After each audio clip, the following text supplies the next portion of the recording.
Hello everyone, welcome to Tommy's Station. This is my Resto projects part 2, where I show my completed, repaired Jouef Inox coaches from last week, and also a Pico E44 Loco that I've managed to repair. Again, a follow-on from the last video. Over on the hill is a house. Or is it a house? I'll give you a clue. It's from a very well-known TV comedy, and it starts with, "What's all this noise? What's all this fuss? We'll have no trouble here." Right, so let's see who can guess what it is. Okay, so without further ado, here are two of the three Jouef Inox wagons. In my last video I showed that the center wagon, the middle one, was perfect. It rolled well, the couplings were good. The problem I had was the coupling on the front of the last carriage. The bogie was all broken up, there were no wheels, etc. So my plan was to take the rear bogie from the lead loco, which is this one, and fit the bogie into the rear carriage, which I've done. So this is what's left of the body. Jouef make, in my opinion, some very good body shells. However, the diesels and these have very poor mechanics, which is a shame, because they're quite well made bodily wise. So anyway, what I may do at a later date is look for a suitable chassis. I have measured my Lima rail car number 22, and the chassis would fit with just a slight trim of the chassis on each end. One of those chassis would fit. But anyway, I'm not going to spend any money. If it comes along very cheaply, I might consider it. So these two are running, which I'll show you now. They're being pulled by one of my 218s. Just show you that. There we go.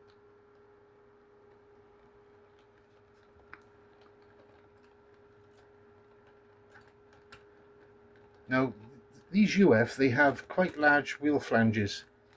And what I had to do was just modify the back-to-back slightly so that they didn't catch on points. But they roll quite well.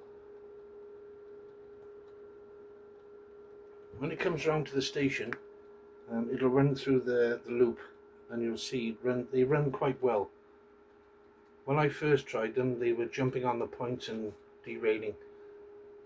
So I'm not going to change the wheels.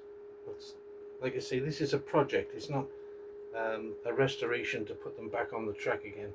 These will go in my drawer with some of my other repaired stuff. So you'll see now as it goes over the points.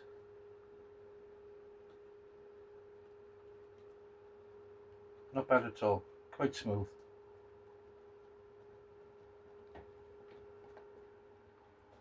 Right, so I'll stop that one there. Now then, it will back around to the station and catch up with the repaired E44.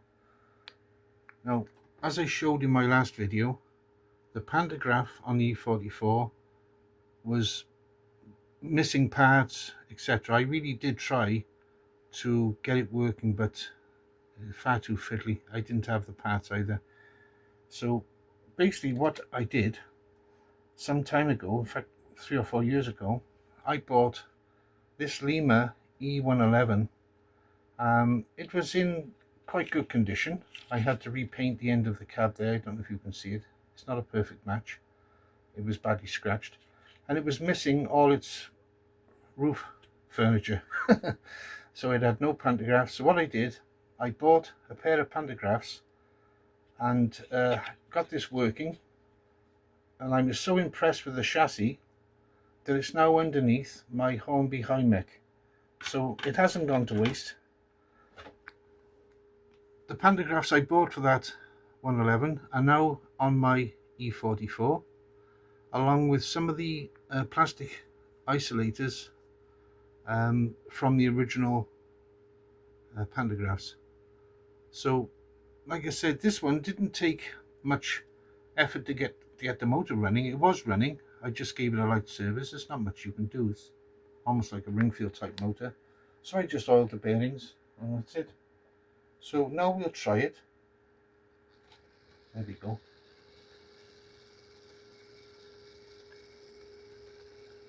So this is pulling a rake of European passenger wagons, which I think is a good match. Very, very good match for this loco. I was going to use this to pull the Jouefs, but I thought it'll look better pulling the green loco, green passenger coaches.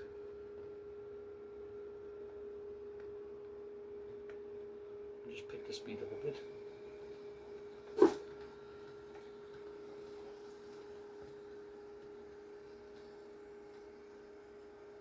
This again has quite large wheel flanges, but luckily they're not so big that they hit the sleepers. So I'm very lucky with that.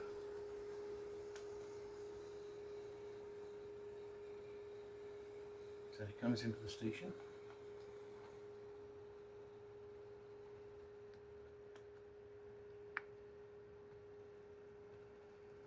Yep, running quite well. I'm surprised. I thought it would be far noisier, but it's not. It's quite good. I have added quite a bit of extra weight. There's probably 50 grams of extra weight in it. I used a car balance weight because it was very light.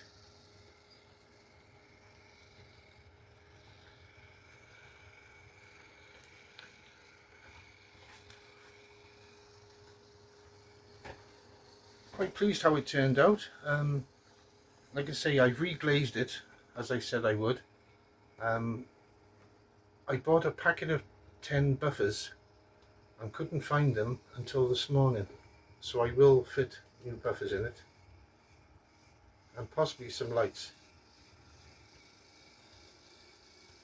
Bit of wheel spin there. These coaches are quite heavy. These are Roco and Pico.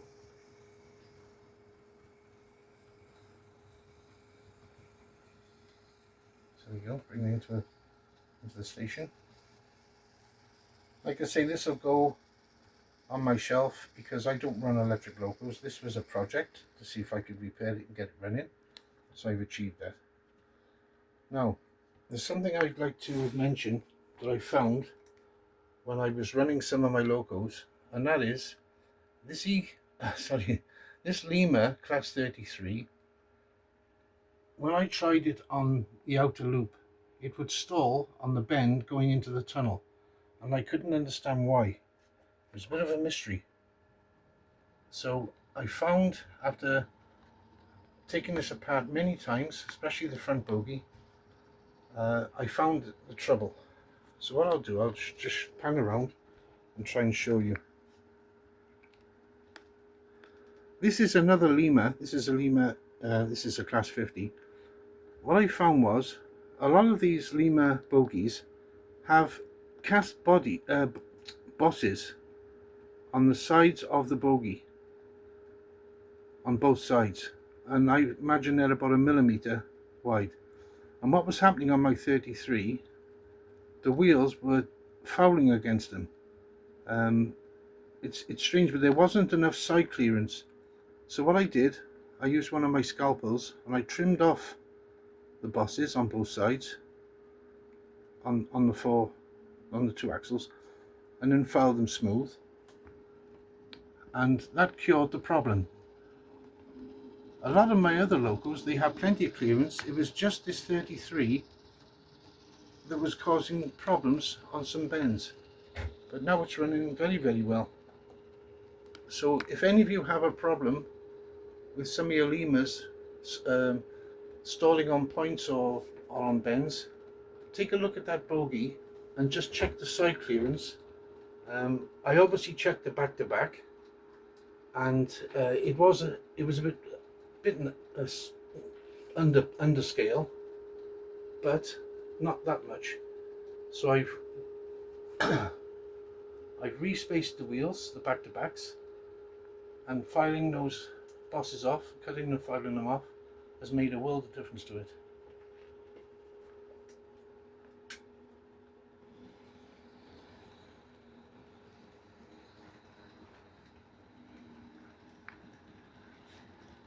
And like you see, and here,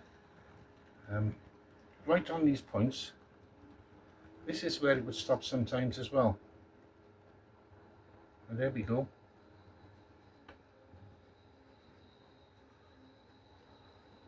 So this is something I discovered when I was testing my repaired Jouef carriages and Pico E44.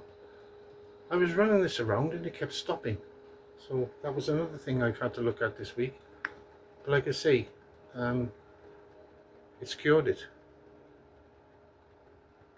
The other thing is, which obviously all of you will know who do their own servicing, the pickups on the front bogie, if there's too much tension on the axles, that'll cause drag as well.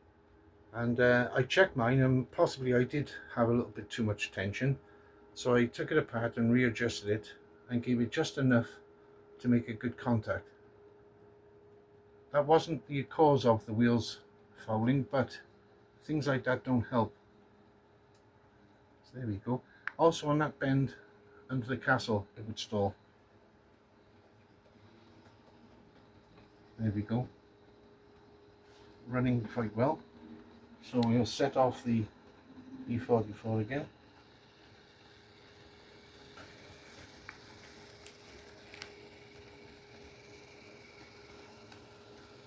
Yeah, these coaches are quite weighty. So when I first tried to pull them, obviously the wheels were spinning. So I took the body off and added an extra 50 grams, and that's really helped it. I think it was Eric from Resto 187. He's got one, and I think he said that they run better with extra weight. So again, that's good advice, and it worked.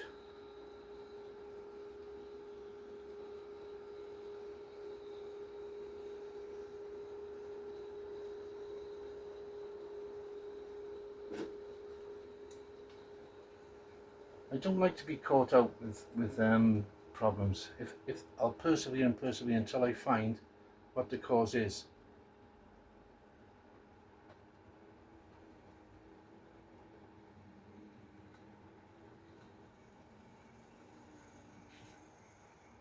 Stop that there. And now, just to be fair, we'll let the Jouef coaches have another run. And as you see, they're going through points and curves very well. I think another ½ mil on the wheel flanges, and they would be jumping all over the place.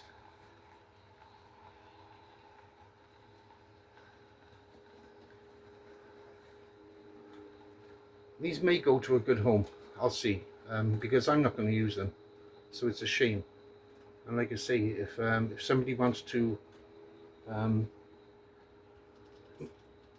find a suitable chassis for the lead loco, that would be good if someone had a real interest in repairing it. So I'll see later on when I part with them.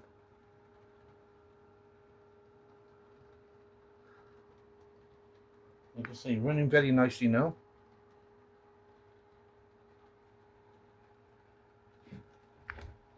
I don't know why they were so badly damaged. I don't know if someone stepped on them or dropped them, whatever. But like I say, the bogie on the tail carriage was badly broken, and this one, it was totally broken up underneath. So there we go. That's my project finished. Thank you for watching. Bye now.